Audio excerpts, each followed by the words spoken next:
All right, this exercise is a seated hamstring curl. Your seated hamstring curl machine in your gym might look a little different than this. This is more of a classic bodybuilding type gym, so they have older equipment. But again, any seated hamstring curl is going to isolate your hamstrings if you do it the right way. So let's get into the right way. First off, you want to adjust the seat back so that your knees are just hanging over the end of the mat. That way you can isolate the hamstring properly.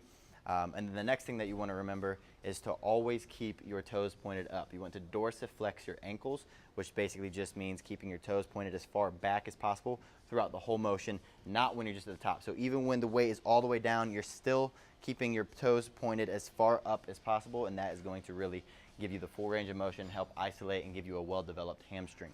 So let's get into it. You want to squeeze the weight down. You want to drive your heels down before you go back.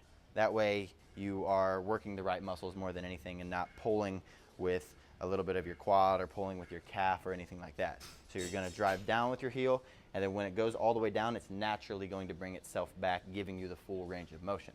So one more. Squeeze down and back, and he's keeping his toes pointed up the whole time, and he's not just swinging the weight back up, he's stretching his hamstring as it goes back up. Squeezing down, stretching his hamstring as it goes back up. Good. And that is your seated hamstring curl.